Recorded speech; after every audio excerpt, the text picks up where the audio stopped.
My name is Robert Wolfe.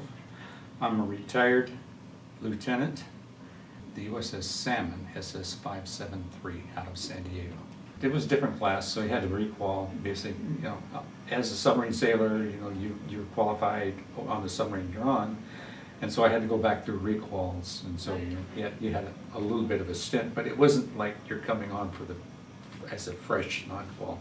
You had dolphin. You were wearing dolphins. It just that you had to go back and complete the requal so that you understood, because every submarine is different. They have their own idiosyncrasies, and they're totally the systems may be similar, but where are the valves, where are the switches, where are the where are the things that you need to operate to make sure that things are you can do it in an emergency or safe, make everything safe. People depended on you. Everybody's life depended on it. The systems were a little bit different. It had a different way of calculating. It had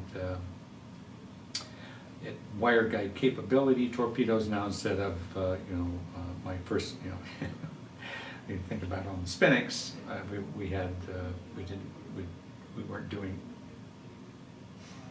the wire guide capability was a little bit different, but we had a lot of the old steam powered torpedoes that I had to run. But on the Salmon, we had a little more technology, newer types of torpedoes, and so we had to relearn a new different system to be able to make do maintenance on that, make sure it's operational. You have to make sure it's all lined up. Everything's gonna it's almost like sighting in your rifle, making sure that the targets are going to work right. Well, the game of torpedoes and submarines or ships is quite a dynamic calculations, and so we have to make sure those systems are up and running correctly. Crew on the Salmon was very good. I mean, the camaraderie.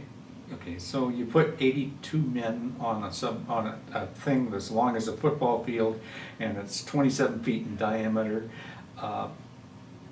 and you go out to sea, and you're transiting for weeks at a time to get from port to port. You have to learn to get along with each other, and the camaraderie was not as tight, I would say, as I saw on the Spinix, because it's always your first dog, you remember, right? It's those things really kind of cement in your mind. Then you always try to compare that to the new one, and the new one's good. And had I qualified initially on the Salmon, I probably would have felt a little tighter connection. But you get a little more mature, you learn a little more about things, and so it was a good camaraderie. It's just that I didn't feel as totally connected as well, but the connection was still solid. Okay, so Operation Salmon, I mean, it's anti-submarine warfare. We would always play the bad guy, and they will always try to find us, and they had a difficult time doing that. And we also did a lot of launch. Basically, we would do a lot of torpedo launches at targets, not false targets, or and so we did a lot of torpedo practice launches. I did get the opportunity to fire a weapon, a live weapon and sink a U.S. submarine, and that was an interesting story. But we would typically ASW operations or surveillance stuff, right? So, as a second class petty officer, fire control technician. And I was on board her a couple months, and she was deployed for Westpac 6 months, and